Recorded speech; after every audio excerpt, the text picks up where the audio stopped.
Hello, viewer, and welcome to Spotlight here on Hopetv, where you'll look and live. And on Hopetv, on Spotlight, we do our very best to bring to you persons who are transforming our community, impacting our society, specifically in the direction of light. And we are so glad and so honored on this Spotlight edition to have one man who, for the longest time, has taken care of the mental health of the minds of Kenyans, and it's none other than Dr. Frank Njenga. Now, Dr. Frank Njenga is many things. I think if he was to give a CV, it'd be a volume by itself. But we would say that definitely he is a psychiatrist. He is a scholar. He is also a public servant, served the nation in many capacities, and we are very glad to have him. And I know that this program is going to be very beneficial to all of us. Dr. Frank, welcome. Oh, thank you. Thank you very much. Yeah, happy to be here. Well, I'm really happy that you're here. And Looking good. Yeah, I'm good, thank you. You're forever young, you know. I will accept that as a compliment. Yeah, yes, because for the longest time, we have seen you for a long time, you know, especially on media, and you are just the same. Well, I mean, just for the record, let the record state that I have now achieved the biblical age of 70. Wow. Yeah, so anybody wondering, that's where we are. We are thankful. You Yes, look very young and energetic, you know, just like you're starting out life. Yeah, good, And, thank you. Yeah, and you know, one of the things that is a sign of success is when you turn your passion into an institution, right? And this facility where we are in, can you tell us just a little bit about it? Yeah, it's a journey, and I'd like to address youngsters who perhaps don't appreciate what a journey is about. That started in many ways at the beginning of my own life, which was a wish and desire to be a psychiatrist. In that journey, then there was school, there was graduation, there was that sort of thing. But the actual almost physical journey to today, this institution, goes back 25 years. We're celebrating our 25 years at the Chiromo Hospital Group, which started as a very small unit in Westlands that actually was in the true nature of any enterprise, which is to satisfy a gap that we noticed, four of us noticed, which was to create an environment in which people with mental health needs were treated with care and dignity in the recovery process. Prior to that, they were literally treated as second-hand citizens without any value or dignity. And 25 years ago, we set up to put an institution where recovery was in human dignity. And that's the bottom line. 25 years later, welcome. All right, it's an amazing facility. Maybe you can tell us about the facilities and the services available here, the capacity as well. Okay. All right, as I say, we started off in Westlands on Chiromo Lane. There we have about 30 beds, mostly for acutely ill people who are acutely psychotic, by and large, people who need, it's a kind of intensive care unit for people with mental health needs. And then we have another unit in Braeside, just here in this same Lavington area, that has another about 30 beds.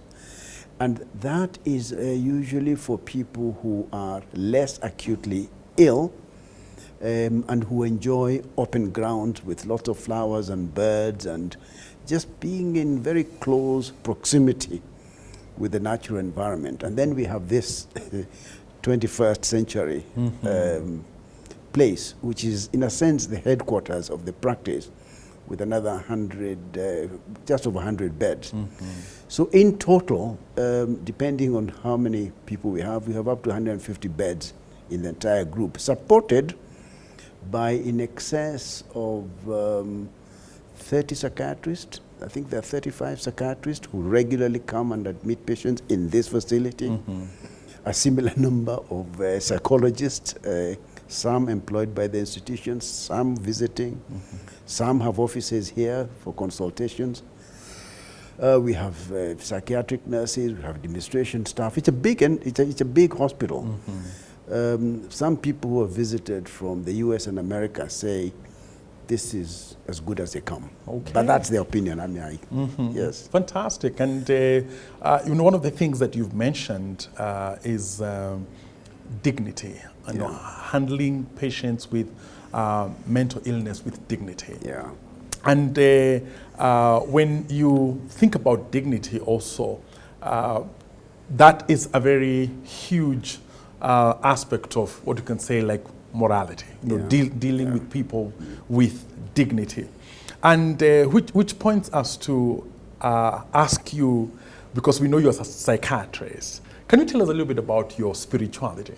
Actually, there are quite a number of things. One of the biggest concerns about being a public figure, psychiatrist, and so on, is either too much or too little disclosure, you know, about yourself, because it does have certain consequences. I'm not avoiding your question, I'll answer it anyway. For a number of reasons. As a public figure who serves the world, my responsibility is to serve everybody, irrespective of their station in life, including their spirituality. And it would be very unwise to alienate people of different faiths and say to them, I belong to this particular school, and therefore I have no regard or for your position. But I hope, as we'll be discussing in a moment, one of the key tenets of being a psychiatrist is the respect of spirituality in those that we work. That is so important. That is so central that, anyway, so having said that, let me give you again one or two numbers. About 30% of all psychiatrists in the world have a self-declared spiritual position. That means that 70% keep their spirituality either non-existent or non-declared. If, and this is a Christian station, and I'm brought up a Christian, and I do subscribe to the spiritual and religious position. I am driven, surprise, surprise, and I'll explain with your permission why I'm driven. Go ahead, yes. By Psalm 23. I'm driven by Psalm 23 by its simplicity and clarity. I am, again with your permission, a quintessential autodidact. Wow. That means... Yeah, that's a mouthful. It's a bit of a mouthful. Yeah. That means, in terms of matters religious and spiritual, I am primarily self-taught. Because I believe that if you have a mind that allows you inquiry, you must choose it and go into it like that. So, autodidact myself. Why Psalm 23? Psalm 23, because it creates what I understand to be a contractual relationship with Almighty God. All right? It creates a contractual relationship because all I am required to do, yes, is to believe in Him. I have no other job. And when I believe in God, He takes over, and He takes over His job. And His job and responsibility is to ensure that I shall not want. All right?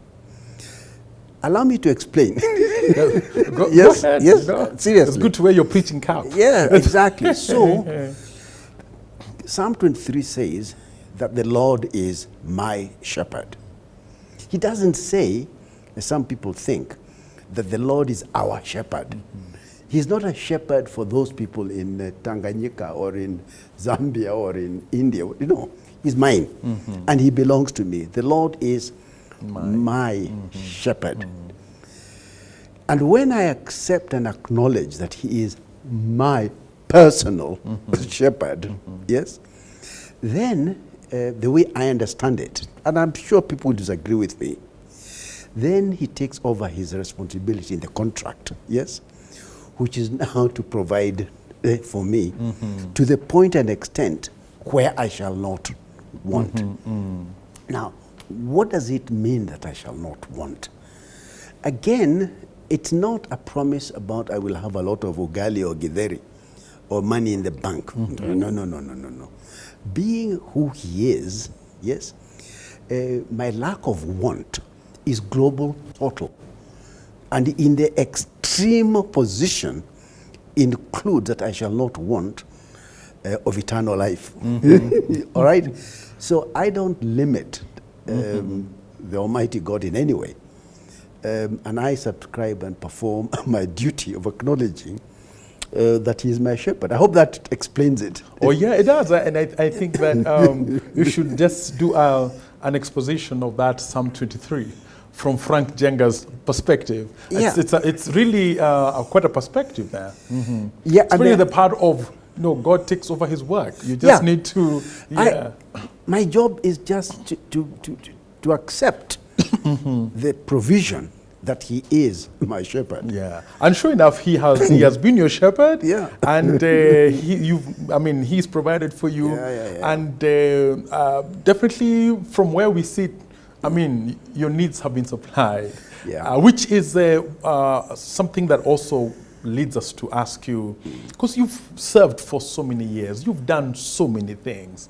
And I know this is a big question. You could have like 10 answers, but let's dare. What would you say is your biggest achievement? That I would say confidently, I do not know. And I'll tell you why I do not know. I do not know because the achievements of man are superintended over by historians. It is only those who come after you and I and our viewers who will be able to record that Mzee came and found his people, including his country, in this state. And by the grace of God, yes, that fellow, yes, whose name they will perhaps call me, was able to do the following 6 things with clarity and vision. And those include 1, 2, 3, 4, 5, and 6. I cannot be, in fairness to the world, judge to what I have done well. Historians will have a good job, and I hope and I pray that they will judge me kindly with respect to what we have done. If you ask me what things have I done in this my lifetime, I list them, but I wouldn't consider that as a personal. No, I couldn't possibly. Yeah, it's interesting because even some of the people who've caused a lot of revolutions in the world, what was the high point for the community or for the world was not necessarily the high point for them. Say somebody like Dr. Martin Luther King Jr., when he gave the I Have a Dream speech, it was not the most well-prepared speech. He could have done a better speech someplace else if you asked him.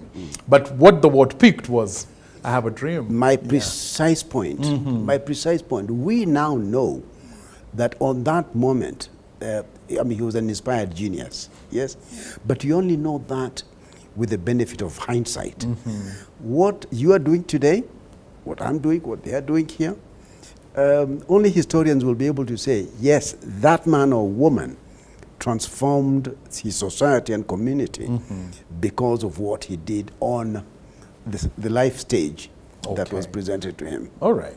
And earlier on, you talk about this hospital, and you talked about psychiatrists and psychologists. Now, just enlighten our viewer, because sometimes there is they don't have a clear demarcation between the two.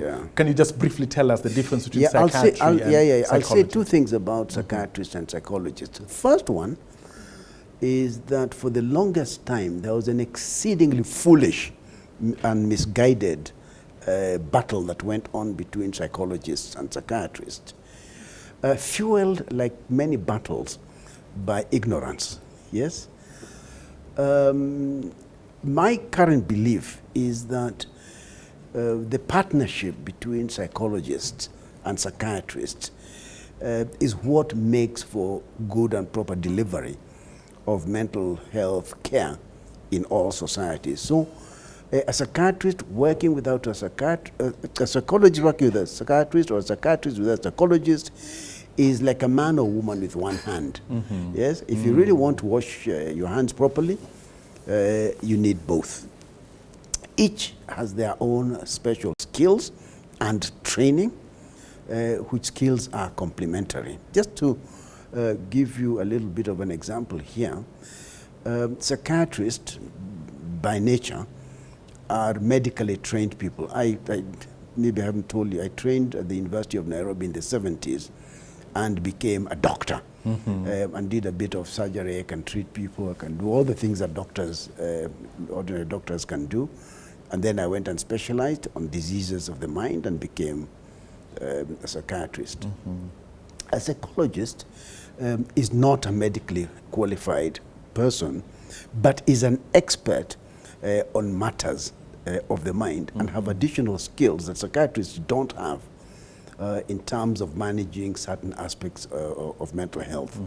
So basically, in a nutshell, psychiatrists are doctors who have gone on to specialize in the mind, and psychologists are experts in the mind who have not become doctors. Okay. Yeah. It's a good clarification there. And to know that the two terms are not the same. Psychiatrists and psychologists are not the same. Not at all.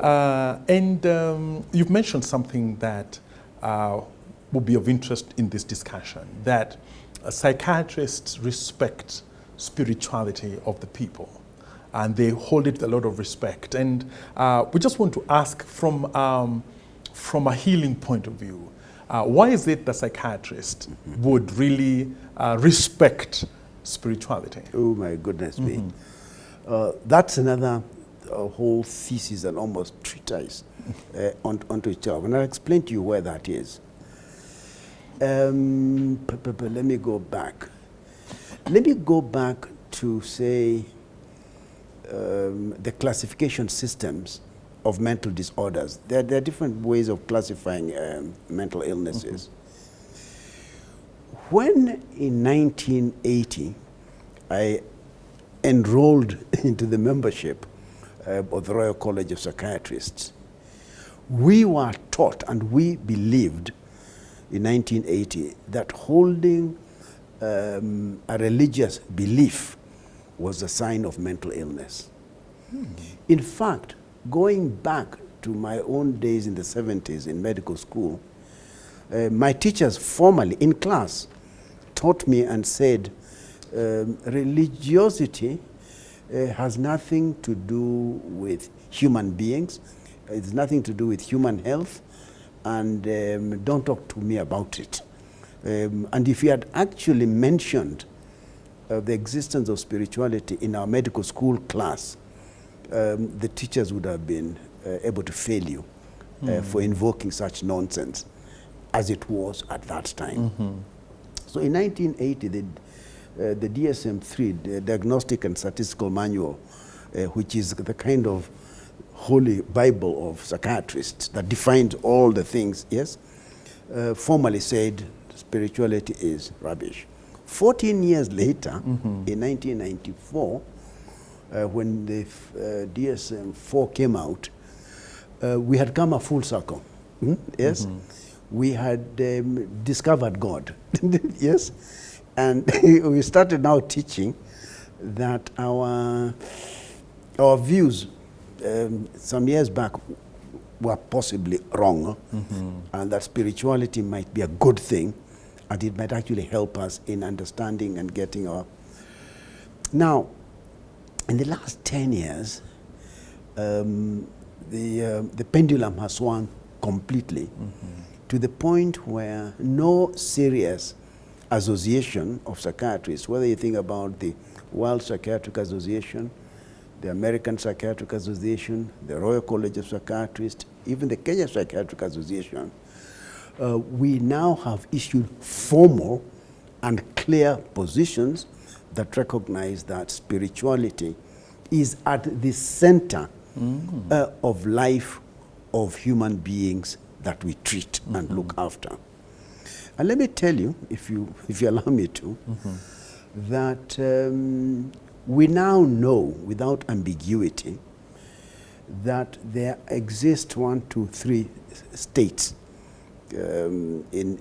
of man in relation to spirituality. The first one, which is very, very important to understand, is the position that says, and this is a formal position from a psychiatrist, that there is normal enjoyment of a spiritual life.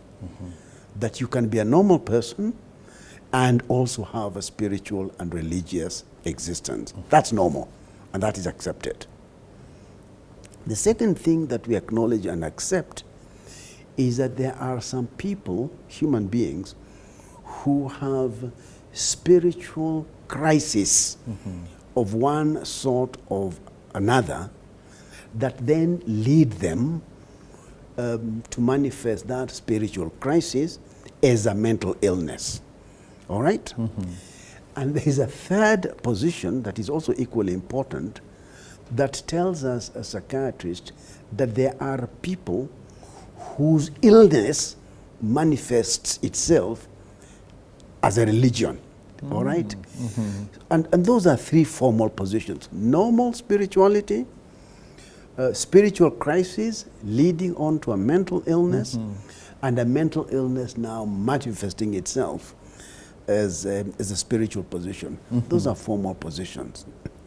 That is the very, very, very brief answer to your question. No, it's interesting here because there has been a scientific move from declaring religion as a form of, don't mention that, in psychiatry, to a point where there is an embrace and an analysis of spirituality as formally recognized in the aspect of healing of mental health. My goodness me, it actually goes beyond that.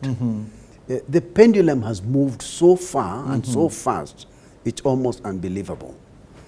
We now hold the view, and I'm talking about all the major psychiatric associations, including in India and everywhere else, that holding a spiritual position is actually promotive of good health. And we know, and again with your permission I'll tell you 1 or 2 things. We know, for example, that people who have a spiritual underpinning to their lives lead happier lives.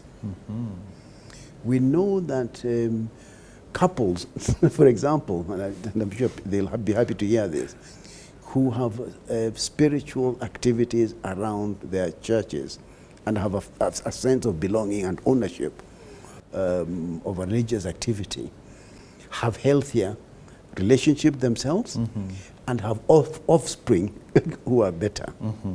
Oh, offspring, okay. Oh my goodness, yeah, I'm going to tell you stories if you like. We also know that people with a declared practice of spirituality have families and have children who do better in school, who have lower rates of smoking and drinking, and of getting in trouble with the police and so on.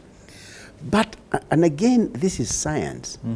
We know that, for example, if you have a depressive illness, or even other conditions like alcohol use disorders or substance use disorders, and have also a spiritual life and existence, the outcome of care and treatment is better than if you are mtu wa namna hiyo kuregarega ovyo. You know, when you're at that, Yes. I think it's right when you connect the accelerated healing or to a spirituality. Yes. What would you say, or is the understanding of faith healing when it comes to from the eyes of psychiatry. Okay. Now, this is where things become, as they say in Kenya, elephant.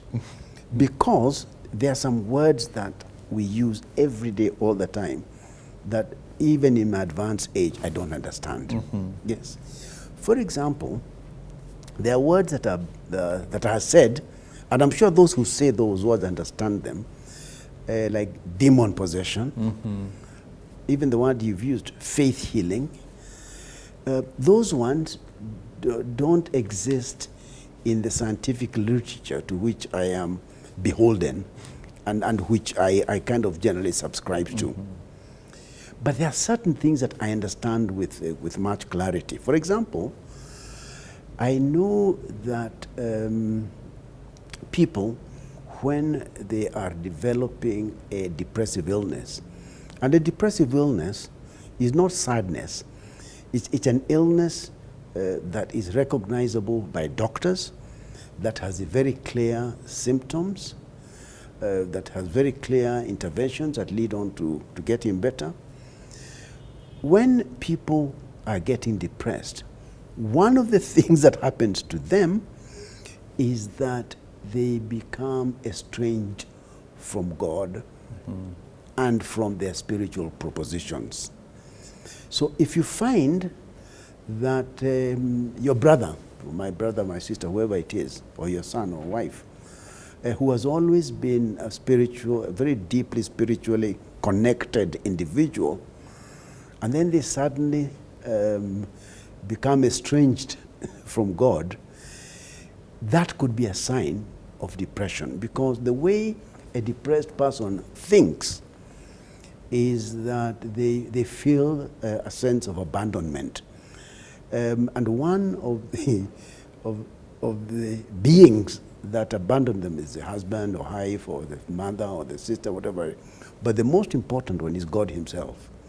And when you feel abandoned by God in the context of a depressive illness, then you're on the slippery slope towards, for example, suicide. And a lot of people who die by suicide do so because all hope is lost, and even God, their protector, has gone I don't know where, and that's it. Okay. You know, you are bringing an important aspect there of spirituality and psychiatry and how they work together, and how sometimes some of the terms like demons are not in your language in terms as a professional. But the language of demons is huge in this country. Casting out demons is a big thing. And when we come back from the short break, I would want you to tell us exactly what you understand or what your perspective is when it comes to those spiritual practices by pastors, especially like casting out demons. Viewer, we are talking about psychiatry and spirituality, and some amazing insights coming to us from Dr. Frank Njenga. And we will take a short break and be right back. And let's hear about demons from a psychiatry point of view. Stay with us.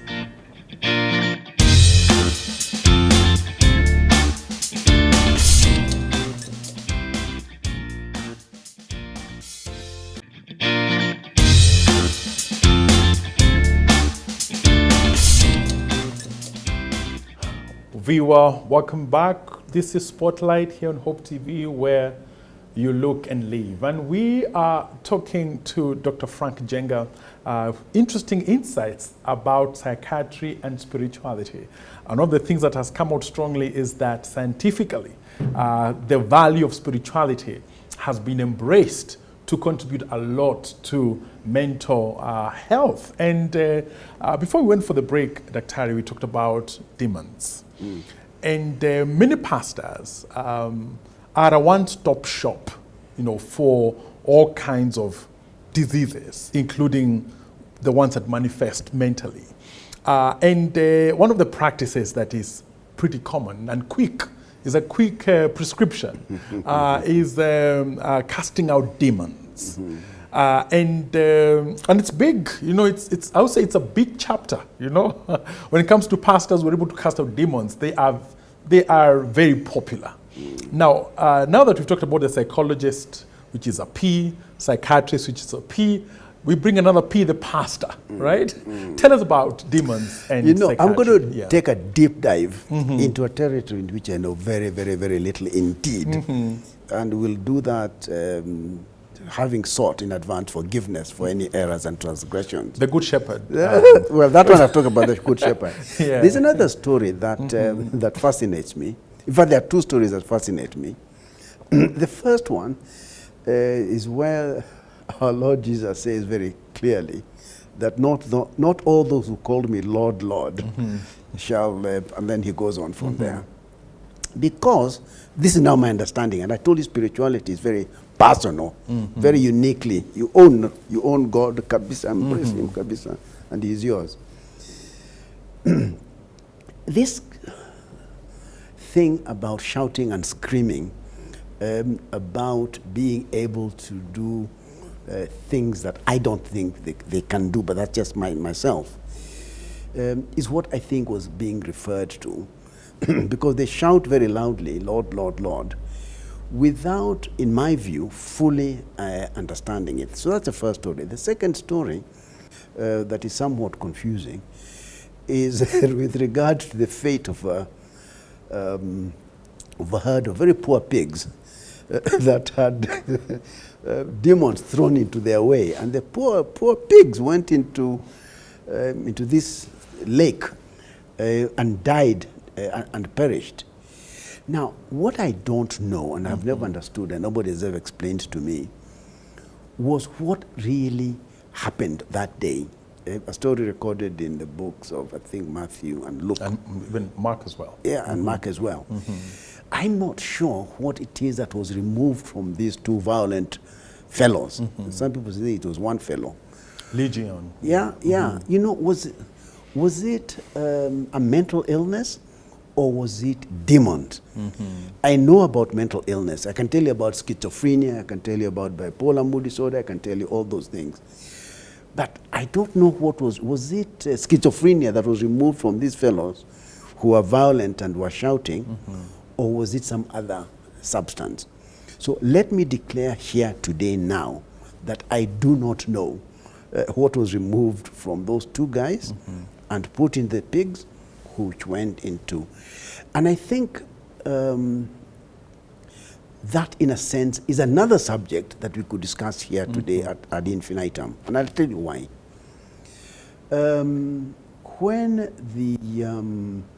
When we as Homo sapiens, as human beings, left the trees and the plains and started becoming agricultural about 12,000 years ago, a number of things happened to us. We started growing maize, potatoes, what, and we grew all those ones. We started specializing, yes? Some people went on hunting, others started making spears, others started making pots, others started making beds, others started, and so on. The process of specialization actually is the reason, in my view, that we have been so successful as a species. In that process, some people have specialized in television, some are cameramen, others are sound people, others are psychiatrists like myself. The reason we are a successful lot as Homo sapiens is because we respect people who are artists, people who produce music, people who preach on the pulpit, people who practice psychiatry. When I go to the pulpit and start preaching the gospel, you must tell me, wewe mzee ondoka. Because I have no formal training, that's not, yeah? When we went around this country, and this is the good news, as members of the mental health task force for the Kenya government and for the people of Kenya, we met religious groups. In fact, we met them at All Saints Cathedral, yes? In fact, I must thank Samuel and of All Saints for allowing us to meet there. We met Muslims, Hindus, Christians, of all denominations. They were united in a number of things. One of the things that they had unity about was their ignorance about mental health. They told us as the task force that they want us as the task force, and by extension the Kenya government, to develop a curriculum to train pastors on how to recognize spiritual matters as opposed to non-spiritual matters to do with mental. They are themselves.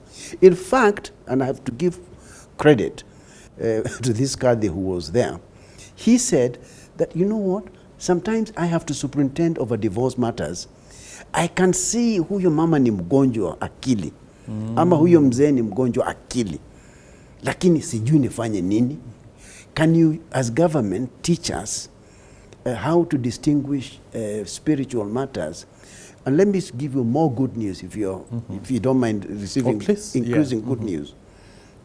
So when the president asked me to do the job of presidential advisor on mental health, this was one of the key responsibilities thrust upon these shoulders, to make sure that we develop curricula not only for pastors and other spiritual leaders, including imams and so on, but we are also moving on to teachers, and we are and to disciplined forces. In other words, we have a responsibility to work together with all those people who work for the people of, including pastors. Okay. Yes. I think that's a very, it's a very enlightening aspect, because as the Kathy would say, it's confusing, because the pastor usually will have one path to respond or to diagnose the problem, and that's a spiritual eye,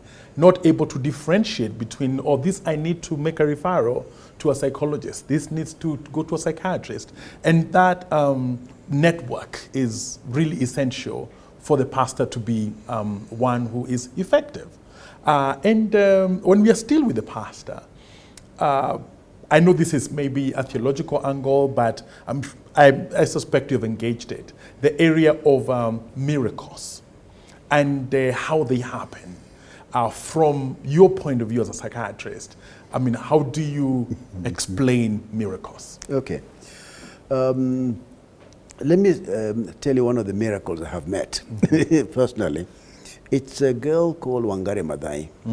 Professor WANGARI MAATHAI was actually a miraculous lady in some ways, because back in 1985-86, Professor WANGARI MAATHAI asked me to join her in training and working with Anglican clergy. We used to meet and train them in her Greenbelt movement in Langata. And WANGARI, that long time ago, recognized the particular and peculiar responsibilities thrust upon the Christian clergy, Anglican clergy, in terms of their need themselves to be supported. It's a story. It's a very important story, because we, as the normal flock, don't see our priests as human beings who have... And again, I remember vividly one of the clergy telling us, with WANGARI and other people, how difficult it is to go to Maombolezi, where a woman has lost her husband, a young woman has lost her husband, because the people looking at you giving comfort start casting aspersions about, hey, huyu amemkaribia sana. Yes? And you don't only have problems with your own people around you, but even your spouse starts, kwani kila siku anaenda. So those issues. Now, I'm avoiding to answer a question about miracles, because miracles are some of the things I don't understand. Does that mean I'm a foolish person? No.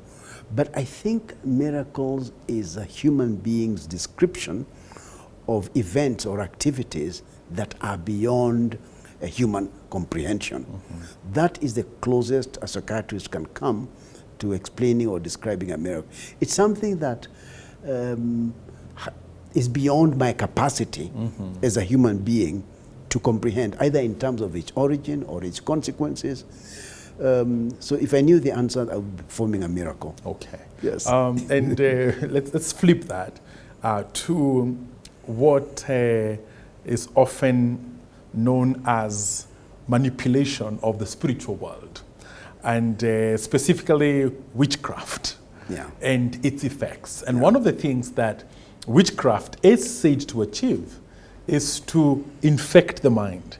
Is the witchcraft, targets the mind so that you do strange things that sometimes show that you really are not yourself anymore. Again, can you maybe give us a perspective? I'll give you a perspective, and again, I'll do a bit a combo story because that's the way my head works.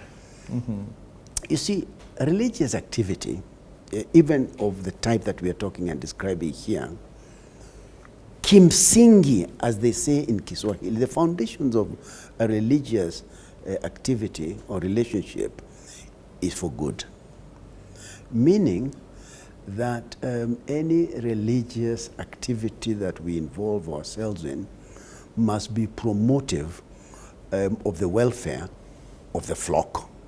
You must increase their sense of belonging, their sense of hope, their sense of faith, their state of calmness, and from my point of view as a psychiatrist, their sense of happiness, all right? And connectivity and connectedness, not only with God, their own creator, but also with their society. And that, in my understanding, is a fundamental role and purpose of religion. Now, anything that then goes against those principles and makes it appear as though it is a religious activity is not, according to this very broad definition. And I think that's where witchcraft comes into it. Witchcraft, again, as I understand it, and I don't understand witchcraft too well, is an activity whose end point is harm, damage, and suffering for creatures created by God. All right? And to that extent, therefore, it's not a religious activity, is not a good thing, and is something that cannot coexist, in my view, with Christian life and existence. Because my understanding is that Christian activities promote health, well-being, sense of belonging, promotive and conducive of health. And witchcraft is the very opposite of that. Okay. And it doesn't matter how many times they say that these are religious activities. My understanding is that it's simply not. Okay. You know, you've mentioned happiness somewhere in there, that and you smiled when you talk about happiness, right? Yes. And Dubai has, of course, very progressive in terms of the way it does a lot of things. And one of the things that is interesting is that there is a minister in charge of happiness, in Dubai. And I think the country itself has analyzed its purpose to the citizens and realized that our purpose is to make people happy, right? Wow. How would that translate now to our general Kenyan sphere when you think about it? One of the most controversial recommendations of the Mental Health Task Force, which I chaired, is actually our recommendation number one. And our recommendation number one is that Kenya considers the formation of a national commission on mental health and national happiness. Yes? I'm just trying to think who would be possibly the minister or cabinet secretary for happiness. You underestimate God's powers. Yes? So, the origins of institutions for monitoring happiness at a national level, as opposed to the monitoring of GDP, yes? Or sometimes together with GDP, so that you measure GDP, which is economic growth, and gross national happiness, which is the concept that we are talking about here, has actually found perfection first, even before Dubai, in the Kingdom of Bhutan. The Kingdom of Bhutan actually measures regularly the national happiness. And happiness is not laughing. No. It's a lot of things, some of which include things you wouldn't think about, like the extent to which we trust our government, the extent to which our people perceive ourselves as corrupt or not being corrupt, the extent to which we are custodians of the environment for the benefit of future generations. So it's not just the sense of laughing around. No, it's a sense of this earth, which is God's creation. To what extent are we custodians of the present in the interest of the future? And again, very interesting and unknown to many people, the United Nations itself has a full day declared to observe national happiness. In fact, that was a few weeks ago when, when we were all ranked. All the countries in the world who were members of the UN are actually ranked with respect to the extent of happiness. And it's actually a very simple measure. They go and look for people in the streets and they ask them, on a scale of 0 to 10, 10 being the happiest you can be and 1 the lowest, where do you rate your country? And I think we were ranked quite low, actually. I think maybe the top 100, perhaps. But very interesting, the countries that were ranked highest were Scandinavia's. So this is a conversation that we don't necessarily want a declaration of that commission next week, but this is a very important conversation because what do we owe, we who are alive today, future generations? Is this really our earth to destroy, or are we mere custodians of this earth for future generations? And how, Dr. refreshing it would be to find measure of happiness equated to GDP, not even as just a side as an evaluation, but it raises in importance so much that it's even, I mean, how that would be revolutionary, because that would bring a whole new understanding of life. Absolutely. And I know that's a larger discussion, but I think that's revolutionary when you think about it, and it's something worth investing it's recommended. in. It's recommended. Yes. The task force recommended it as the first recommendation. All right. Yes. Oh, I look forward to the first Minister of Happiness. And that's interesting. Let's a little go back again to our culture and our African community.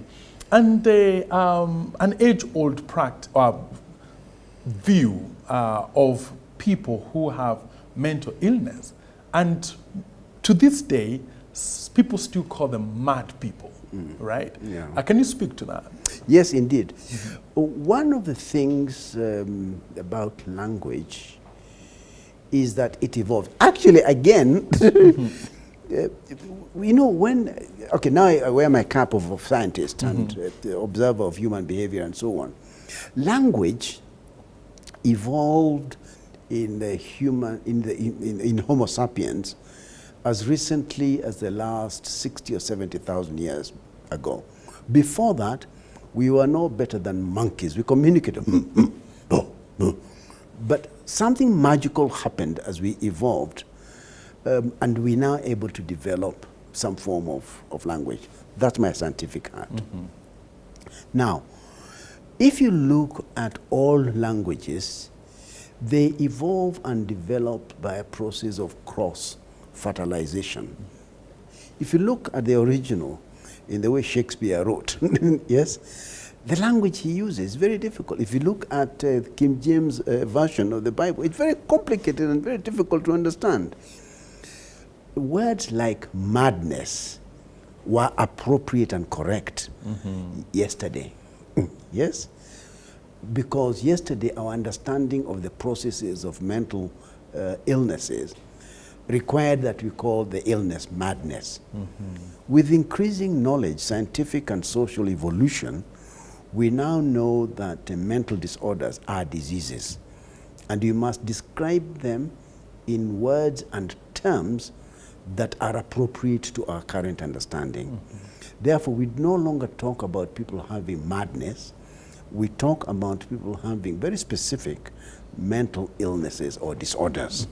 And we know them by name. We can name them one by one, as the nursery school song goes.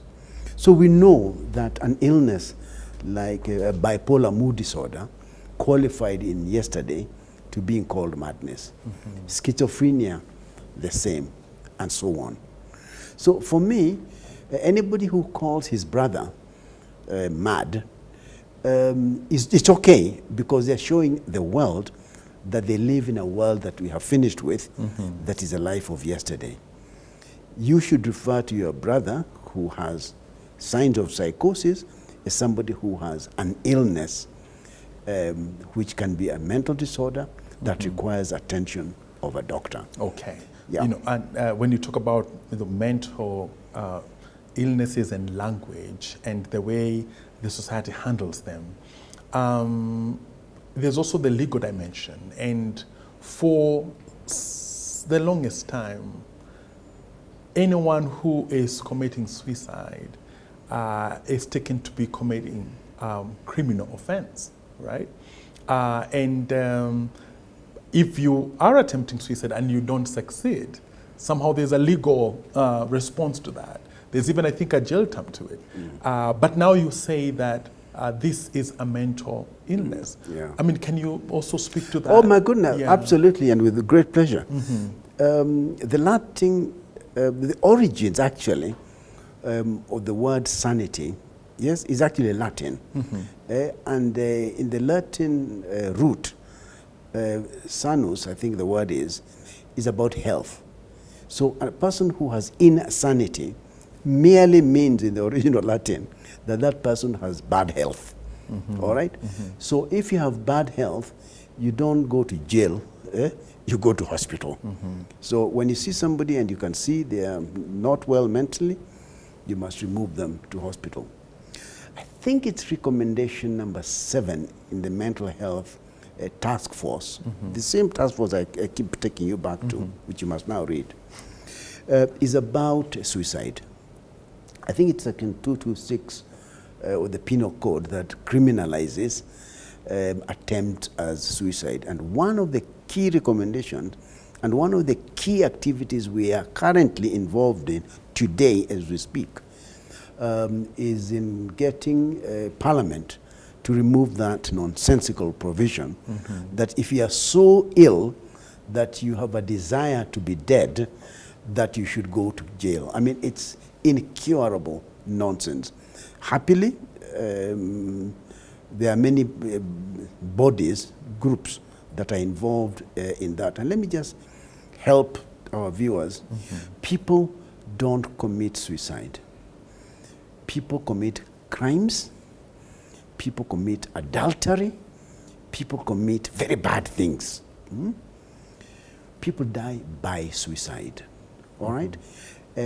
Intending to understand that when you attempt to die, you're not committing a sin like you commit adultery. No, no, no, no, no, no. You are expressing the distress of being mentally unwell. So the new terminology is, as I have said, people die by suicide. And we are in the process of removing that provision from the Penal Code. And that will happen, I can tell you, in the very, very near future. Okay. Well, that's a great, it's a great change in terms of the way our culture understands suicide. And finally, I would want you to speak still to pastors, because spirituality is such a huge thing in this country. And you've mentioned that some mental illnesses actually manifest or come from spirituality itself, right? But when you're speaking to pastors and you want them to generate or to propagate a spirituality that yields happiness, what would you say, knowing that you've interacted with a lot of pastors in this country? The position is as clear as daylight. Pastors are our partners, all right? And I hope you pastors understand that we are your partners. Your flock are our patients. We don't have patients from anywhere but from your churches. All right? And the better we look after your flock together, the better the outcomes of your people. And this is not Frank Njenga speaking. This is the official position of the Royal College of Psychiatrists, of which I'm a member, American Psychiatric Association, World Psychiatric, and so on. It's now formal that we work in part. In fact, in this institution, Chiromo Hospital Group, we have our own pastoral programs that are key and central to all that we do. That said, our official position as the Chiromo Hospital Group and a psychiatrist in general is that there is room and opportunity and need to have a proper interaction between us and the pastoral teams in a sense of collaboration, not in a sense of competition. There is a lot that pastoral teams teach us, and we hope that there's some things that they can learn from us. We work collaboratively, and the outcome is better than if they pull this side and we pull on the other. And I can say this as an elder in psychiatry. It is our desire to work with all spiritual providers, and here that is a practice in this hospital group. Okay. Yeah. All right. That's a very good ending to our conversation, a call to collaboration. Dr. Frank Njenga, we really appreciate your time. We appreciate your insights. And keep doing the good work. Thank you. And every time you mentioned happiness, you smiled. Yes. Oh, yes. So may that ministry continue of bringing happiness to the community. And you're doing a great job. You're most kind. Thank you. Yeah, viewer, we've been talking to Dr. Frank Njenga, and it's very clear that spirituality, a sound spirituality, is a key component in producing happiness and related to that, mental health. And may we continue to nurture, even as spiritual leaders, continue to nurture the kind of spirituality that brings wellness, that brings abundance, that brings happiness. This has been Spotlight. Thank you for watching.